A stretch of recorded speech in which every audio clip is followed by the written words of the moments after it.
Pushpa 2 cinema కాదు. ఇప్పుడు త్రివిక్రమ్‌తో cinema చేస్తా అంటున్నాడు అల్లు అర్జున్. ఇక ఫ్యాన్స్ అయితే చాలా షాక్‌లో ఉన్నారని చెప్పాలి. ఈ విషయం విన్న ప్రతి ఒక్కరు కూడా. ఇక మరి అల్లు అర్జున్ రీసెంట్‌గా 'పుష్ప 2' సినిమా రిలీజ్ చేసిన విషయం మనందరికీ తెలిసిందే. ఆ సినిమాలో జరిగిన దుర్ఘటన ఇప్పటికి కూడా ప్రతి ఒక్కరిని చిదిమేస్తుందని చెప్పాలి. ఎన్ని ఏదేమైనా ఐకాన్ స్టార్ అల్లు అర్జున్ చేసే సినిమా కూడా ప్రతి ఒక్కటి కూడా చాలా చాలా బాగా ఉంటుంది. అల్లు అర్జున్ డైలాగ్స్ చూస్తే మాత్రం ప్రతి ఒక్కరు కూడా ఫీజులు అవుట్ అవ్వాల్సిందే.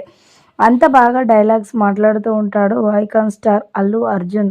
తీసే ప్రతి సినిమాలోనూ ఏదో ఒక స్పెషాలిటీ ఉంటుంది అల్లు అర్జున్.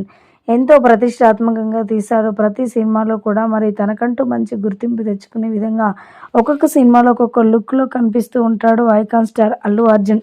అయితే రీసెంట్‌గా 'పుష్ప 2' సినిమా రిలీజ్ చేసిన అనంతరం ఆ సినిమాలో రిలీజ్ అయిన తర్వాత మరి డైరెక్టర్ సుకుమార్ కూడా మాట్లాడుకొస్తూ 'పుష్ప 2'ని చూసి ఎంత ఆనందించారో అంతకు మించి ఇక ఆనందం ఉండబోతుంది అని కూడా అనౌన్స్ చేశారు.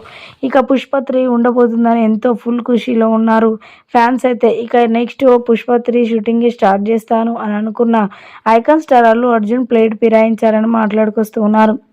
ఇక ఇప్పటంతలో ఆ సినిమా తీయట్లేదు. నెక్స్ట్ త్రివిక్రమ్ దర్శకత్వంలో మరొక సినిమా రాబోతుంది. కాబట్టి ఆ డైరెక్షన్‌లోనే చేస్తాను. ఇప్పట్లో 'పుష్ప 3' సినిమా చేయను అంటూ కూడా మాట్లాడుకొచ్చారట ఐకాన్ స్టార్ అల్లు అర్జున్. ప్రస్తుతానికి ఈ విషయం సోషల్ మీడియాలో వైరల్ అవుతున్నట్లుగా సమాచారం.